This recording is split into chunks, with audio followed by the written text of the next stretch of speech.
Dans cette décision d'inscrire dans la Constitution des dispositions qui brisent à la fois le principe d'égalité et le principe de fraternité, j'ajoute fraternité parce que dans la devise liberté, égalité, fraternité, la liberté et l'égalité, on peut faire des batailles juridiques et politiques, mais la fraternité, ça vient forcément de l'intérieur de soi.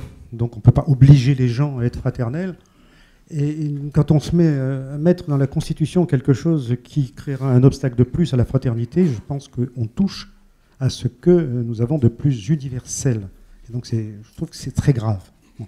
Alors, effectivement, comme dit Jérôme, c'est vrai que ça rappelle un débat, mais un débat qui n'aura pas de fin tant qu'il y aura des inégalités et des dominations. Au siècle des Lumières, il y a, c'est vrai, une unification de tous ceux qui veulent changer, en Angleterre, en France, en Hollande, rompre avec l'ancien régime.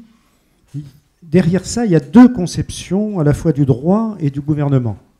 Il y a celle de John Locke, c'est vrai, un des fondateurs de la théorie philosophique du libéralisme, économique aussi, pour qui le droit universel est quand même traversé par une conception qui pense que la richesse étant le produit d'inégalités naturelles, des inégalités de richesse, notamment sous forme monétaire, se développent, que, évidemment, l'ensemble des pauvres remettront toujours en question, et qui donc nécessitent, pour éviter le chaos, un État fondé sur l'idée que c'est la richesse qui va tirer l'ensemble, et que le droit de propriété, c'est le fondement du droit naturel. C'est-à-dire qu'il faut que le gouvernement et le droit empêchent les conflits dans une société et bien de renverser ce qu'on considère comme naturel, c'est-à-dire les inégalités de richesse.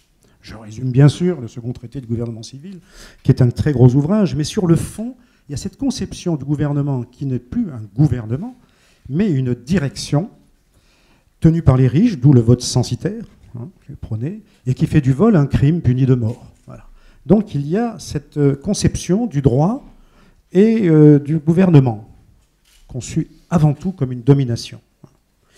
Et puis, singulièrement en France, et singulièrement Jean-Jacques Rousseau, qui va déconstruire cette mécanique. À partir du moment où on considère que les inégalités ne sont pas naturelles, mais qu'elles expriment une sorte de rapport de force, un rapport de force qui relève de la contrainte historique, même à l'insu de ceux qui en sont les premières victimes, qui ont intériorisé tous ces principes, à partir de là, évidemment, il y a une autre conception du droit, une autre conception du gouvernement.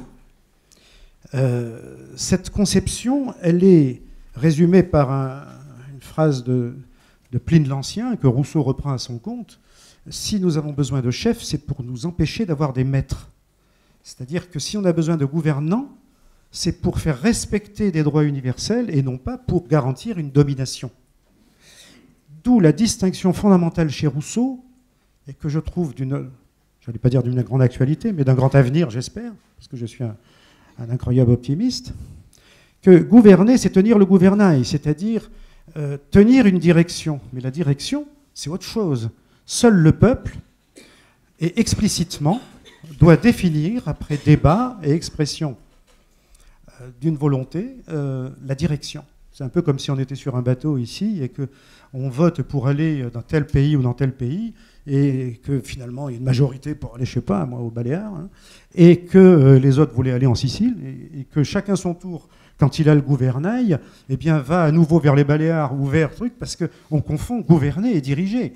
Celui qui gouverne est aux ordres, pour Rousseau, aux ordres de la volonté populaire, et il n'y a pas de gouvernement donc concevable qui ne puisse être renversé, modifié ou contraint d'appliquer autre chose par le peuple lui-même. Et donc là, il y a une conception totalement révolutionnaire, totalement démocratique, eh bien, du rapport entre peuple et gouvernement. Et on se trouve là dans la situation actuelle. C'est ça, le rapprochement historique, évidemment, c'est un peu artificiel toujours, mais il y a quand même quelque chose de commun. C'est qu'en France, on a une constitution qui est tout de même assez extraordinaire, hein, la constitution de 58 puis 62. Pourquoi ?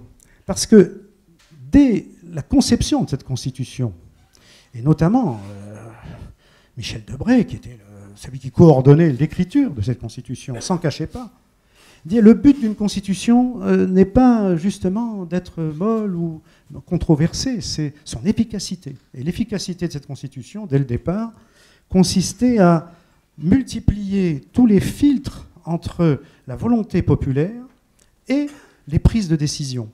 Depuis le mode de scrutin, d'abord, d'après les pouvoirs du président de la République, qui ne sont pas tous écrits d'ailleurs, mais qui sont rentrés dans les faits, sa prééminence sur le Parlement, les modes de scrutin non proportionnels, le rôle du Conseil constitutionnel, dont on se souvient que Mitterrand disait que c'était le chapeau dérisoire d'une dérisoire démocratie.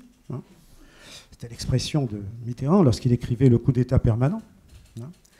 Le 49-3, la question préalable, le mode d'élection absolument bizarre du Sénat, qui est toujours forcément plus à droite. On s'aperçoit très vite qu'entre une volonté exprimée du peuple et la traduction politique institutionnelle, eh bien, cette Constitution a été entièrement conçue pour empêcher cette souveraineté. Là, on a effectivement un système institutionnel qui structure l'ensemble des comportements politiques, bien souvent structure les partis politiques eux-mêmes. Ça veut dire que cette logique de détournement de la volonté politique, de la transformation du gouvernement en direction, en pouvoir, d'où les expressions dont on ne se réalise même pas à quel point elles sont antidémocratiques, prendre le pouvoir, céder le pouvoir, reprendre le pouvoir, revenir au pouvoir. Et les gens votent en se disant que c'est un acte démocratique, et c'est vrai, le suffrage universel, mais c'est oublier ce que Montesquieu et Rousseau n'avaient pas oublié, c'est que de l'Antiquité grecque jusqu'au milieu de la Révolution française, l'élection au suffrage universel des dirigeants est une thèse défendue par l'aristocratie, y compris dans l'Italie de la Renaissance, etc. Et le tirage au sort était le fait de la démocratie. On trouve ça dans l'esprit des lois de Montesquieu, on trouve ça dans le contrat social de Rousseau. C'est une évidence que la politique ne peut pas être une profession, que le peuple ne peut, comme dit Rousseau, être représenté. L'idée de représentant du peuple est une aberration absolue. On le voit bien.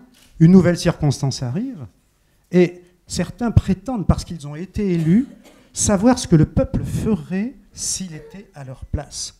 Et nous avons tous vécu ce que ça donne, au moment du traité de Lisbonne, par exemple. C'est-à-dire que, voilà, après avoir s'être risqué un référendum, puisque les Français répondaient non, les deux candidats favoris pour l'élection présidentielle suivante s'étaient engagés devant le peuple à ratifier ce traité sans référendum. Ce qui veut dire, en clair, que c'est devenu quelque chose explicitement coupé de l'expression populaire. C'est donc une logique de dépossession. Rousseau disait déjà que quand on élisait des représentants, il pensait à l'Angleterre à l'époque, il disait les Anglais se croient libres parce qu'ils votent de temps en temps. Ils ont oublié simplement qu'entre deux votes, ils ont perdu toute liberté. Ils ont délégué ce pouvoir. Puis il ajoutait ironiquement, quand on voit pour qui ils votent, ils n'ont que ce qu'ils méritent. Voilà. Et donc, il y a cette logique de dépossession qui est extrêmement grave. Pourquoi ? Eh bien parce que les citoyens qui y croient à la démocratie, qui ont intériorisé même l'idée que cette Constitution est démocratique, ce qu'elle est sous pas mal d'aspects. Hein. Nous avons des contre-pouvoirs, séparation des pouvoirs théoriques, mais souvent quand même de fait, bon, suffrage universel. Mais ils oublient simplement une chose, c'est que le suffrage universel ne sert qu'à déposséder le peuple de sa propre souveraineté. Et donc on est dans une situation, une logique de dépossession, qui rend difficile la citoyenneté. Et on le voit bien dans cette crise. C'est que beaucoup de citoyens pensent que ça ne sert plus de voter. Longtemps, l'abstention était le fait, comme on disait, des vieux qui s'occupent de rien, qui ne suivent pas. Maintenant, les sondages montrent, les enquêtes montrent que dans les abstentionnistes, il y a des gens très politisés, notamment des jeunes qui ont des aspirations très progressistes, des aspirations démocratiques, et qui finalement pensent que la démocratie ne sert à rien. Et là, c'est extrêmement grave. Parce que abstention plus désespérance démocratique, ça donne ce qu'on voit dans le pays, c'est-à-dire des votes dont ils sont, enfin, de la part de gens qui ne se rendent pas compte qu'ils sont en train de promouvoir la perte du peu de souveraineté qu'ils ont encore. Et donc, la citoyenneté, à partir de là, je voulais juste l'interroger en quelques minutes. compte tenu de l'intitulé de cette matinée. Je veux dire que la citoyenneté, on croit que c'est facile. Et moi, je pense, en tant que citoyen et en tant que philosophe, que rien n'est plus difficile que la citoyenneté. Alors pourquoi? Parce qu'on a tous nos intérêts, nos passions, nos sentiments personnels, évidemment. Et être citoyen, c'est séparer deux questions. Qu'est-ce qui est bon pour moi et qu'est-ce qui est bon pour nous? Et ça, c'est surhumain. Hein. Je fais partie de ceux qui votent sans arrêt pour des gens qui promettent d'augmenter mes impôts. Concrètement, ça donne ça. Alors, il y a moi, j'aimerais payer moins d'impôts.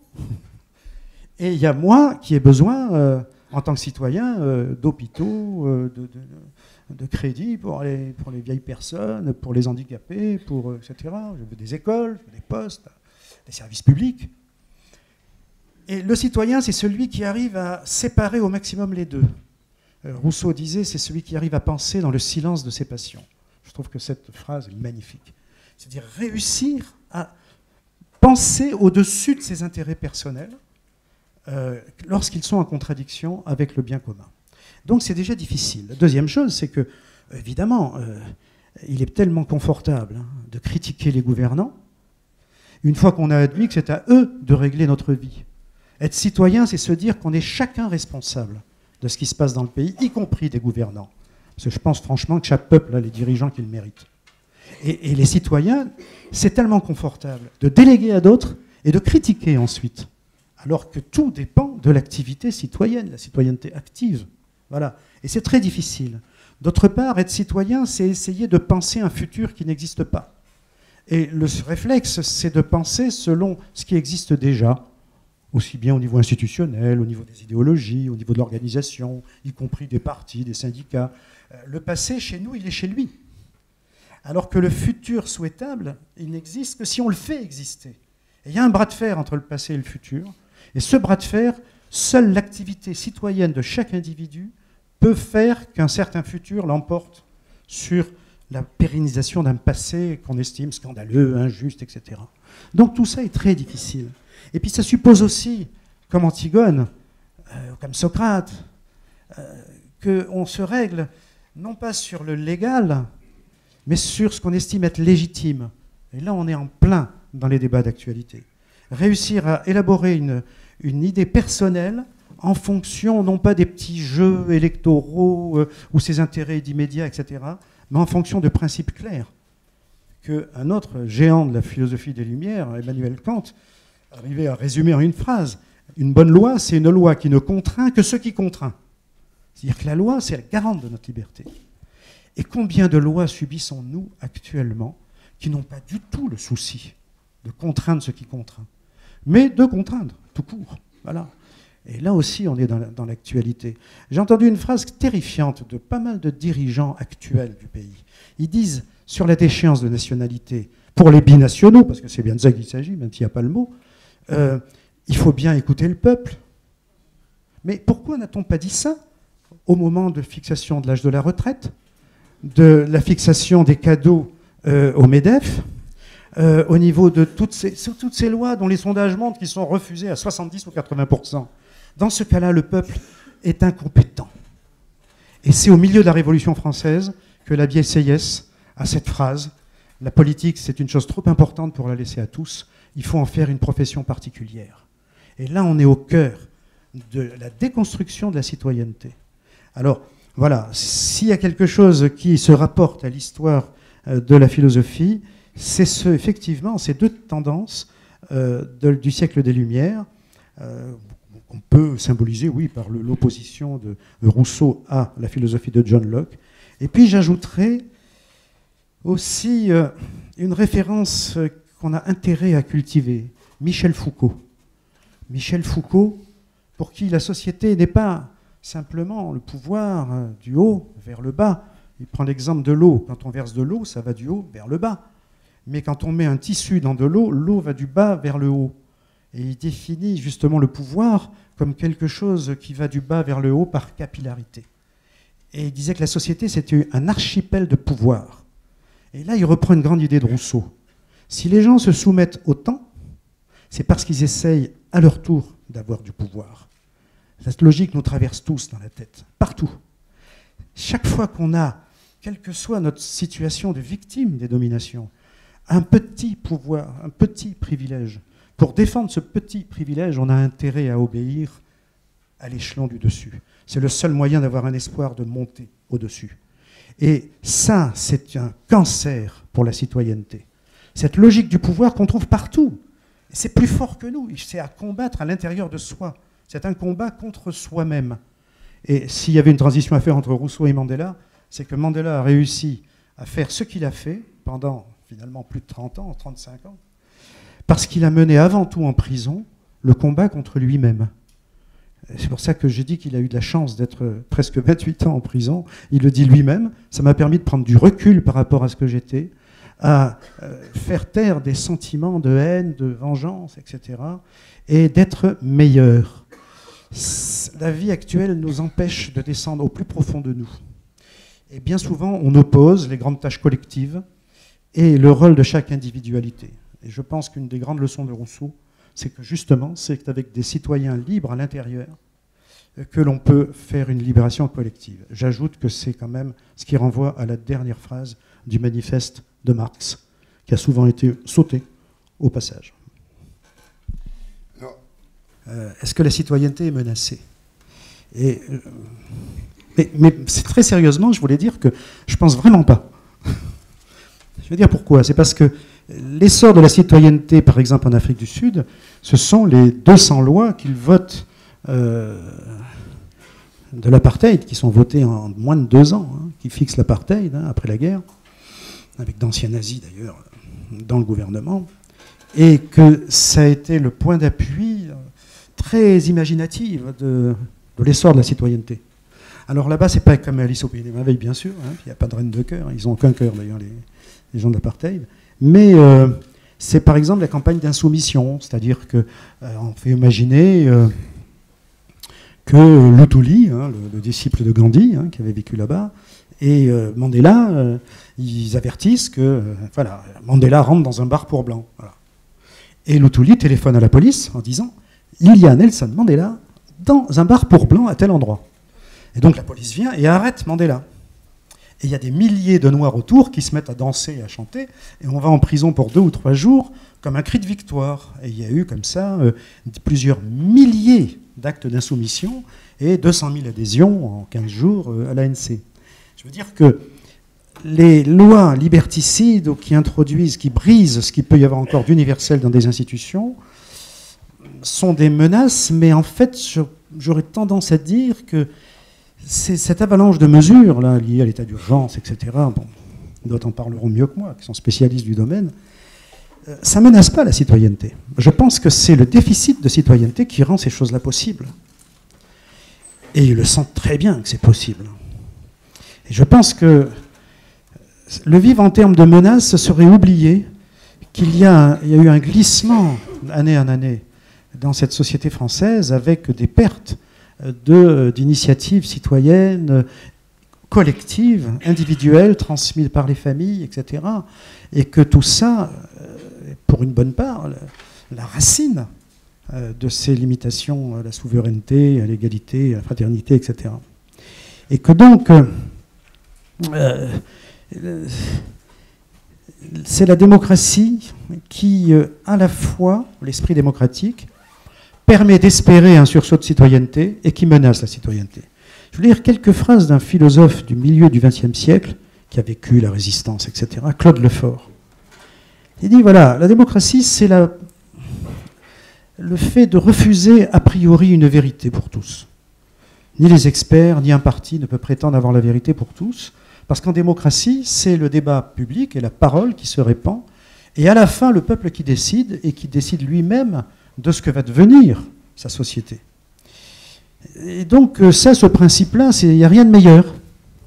Sauf que, il dit, quand l'insécurité des individus s'accroît, en conséquence d'une crise économique ou des ravages d'une guerre, il écrit ça dans les fin des années 50, il ne trouve plus sa résolution symbolique dans la sphère politique, donc crise économique, plus sentiment d'insécurité, et qu'il n'y a plus le sentiment que la vie politique peut traduire quelque chose qui ressemble à la volonté populaire face à tout cela.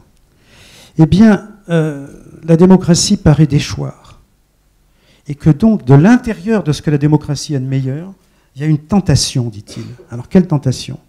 Du fantasme du peuple un, l'identité substantielle. L'identité, rien de pire. Sartre disait que le principe d'identité conduit toujours au fascisme. D'un corps social soudé à la tête, un pouvoir incarnateur, un État délivré de la division. Et je crois qu'il voyait très très bien le problème. À partir du moment où on est en démocratie, où le peuple a le sentiment que c'est l'opinion majoritaire qui décide, et qu'on s'aperçoit qu'il y a des conflits, qu'il y a injustice, qu'il n'y a plus de légitimité, que la crise économique frappe, qu'il y a des dangers sur la sécurité, sa liste-là, années 50. Eh bien, il y a une tentation de regroupement autour d'une identité imaginaire avec un pouvoir incarnateur. Et quand on voit qui se dispute l'avenir du pouvoir en France, je dis bien du pouvoir, pas du gouvernement, alors évidemment, Marine Le Pen, voilà, on va serrer la vis.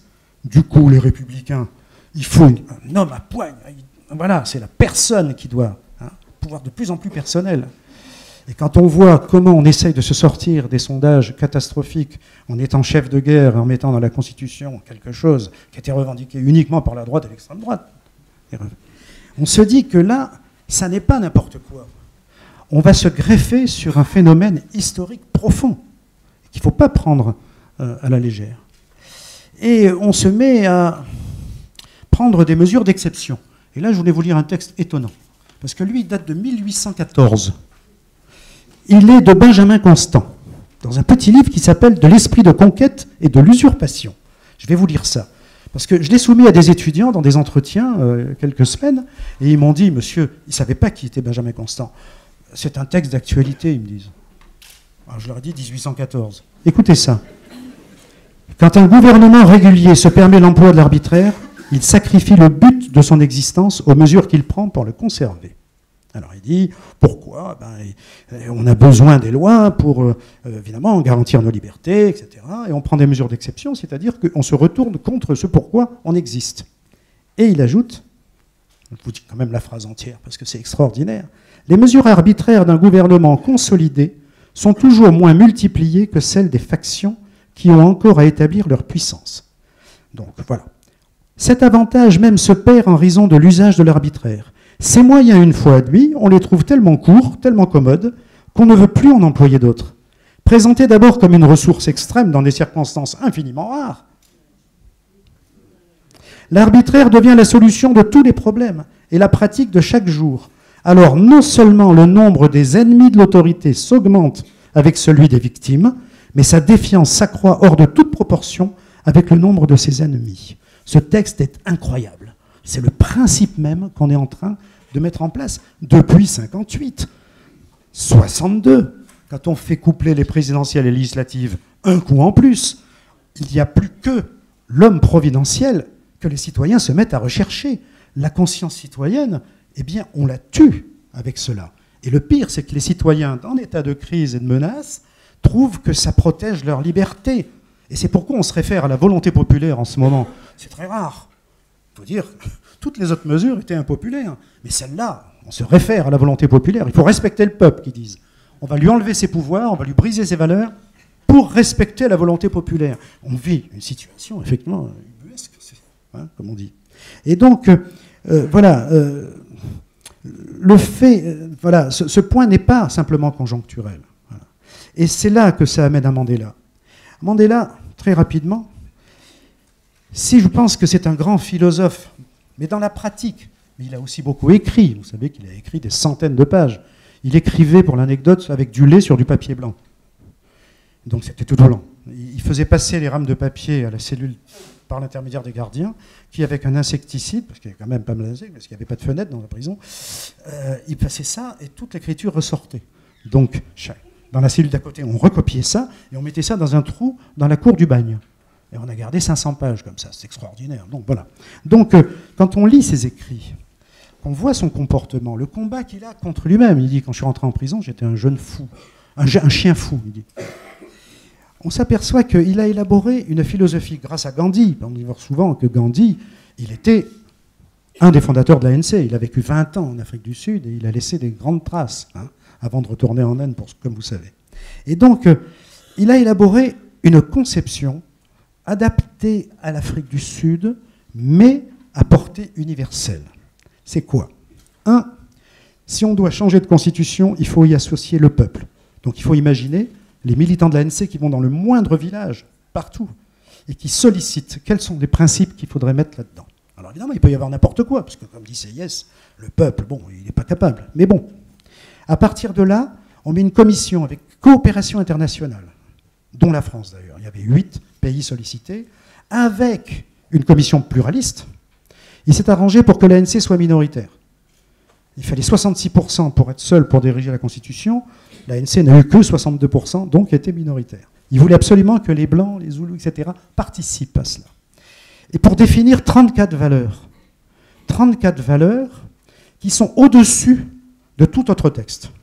34 valeurs dans lesquelles il y a la dignité humaine, donc plus de peine de mort, égalité, liberté religieuse, droit d'expression, pluralisme politique, tout. 34 valeurs au-dessus de toute possibilité constitutionnelle ou légale. C'est-à-dire qu'après ça, Mandela lui-même s'est fait retoquer 3 propositions de loi. Parce qu'il avait mis en place une cour constitutionnelle qui protégeait l'Afrique du Sud de toute contradiction avec ces 34 valeurs. Ce qui a posé d'ailleurs des problèmes, parce que l'universel, c'est pas toujours marrant à gérer. Bien. Et donc, voilà, à partir de là, faire approuver par le peuple un nouveau texte. Ensuite, le faire approuver par référendum. Et donc, se soumettre lui-même, Nelson Mandela, qui ne s'appelait pas Nelson, vous savez, hein, il ne s'est jamais appelé Nelson, hein, il s'appelait Loli Halala. Son père lui avait donné un nom qui voulait dire secoueur de branches, par qui les problèmes arrivent, ça veut dire. Seulement, à l'école, on n'avait pas le droit de prononcer un nom africain. Donc, l'institutrice anglaise donnait à chacun un nom anglais. Lui, c'est tombé sur Nelson. Voilà. Mais il a voulu le garder, ce prénom, pour montrer que la réconciliation irait jusqu'au bout. Il a gardé le prénom anglais. C'est ça qui est assez grand. Et donc, associer valeur universelle contre trop de dérives. Le peuple, il peut faire n'importe quoi à certains moments. L'histoire l'a montré. La démocratie, dans l'élaboration des constitutions et des lois, la possibilité de se débarrasser de ses gouvernants, et donc cette articulation entre de l'universel, de la démocratie citoyenne et une constitution écrite, hein, et qui gère les parlements, etc. Et ça, je pense que c'est une véritable invention. Pour lui, c'est comme si on disait un enfant n'aura le droit de marcher que quand il saura marcher. Il ne saura jamais marcher. Et donc lui, il avait cette conception que c'est par l'initiative populaire que le peuple forme sa capacité citoyenne. Et je pense que c'est parce que le peuple de France est écarté de fait de toute décision qu'il perd en capacité citoyenne.